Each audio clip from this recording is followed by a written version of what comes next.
Only 3 short years ago, I was in this space giving a tour, so excited of all the possibilities of what would happen and what could happen, and how I envisioned using each space, and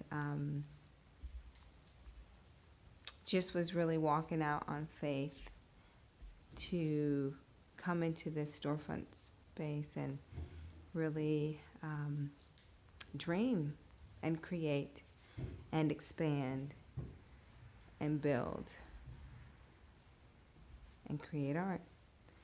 And now, 3 short years later, I'm doing another video, finale video, as walls have been painted, all items have been removed, with the exception of my sign and a little table that I need to get some help with. Even this shelf greeted me when I first started seeing the space and when I came into the studio, and I'm going to leave it here to greet whoever is next.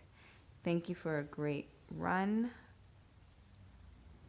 126 Broughton Avenue, you have been a blessing, and you have allowed me to grow in ways that I never could have without you.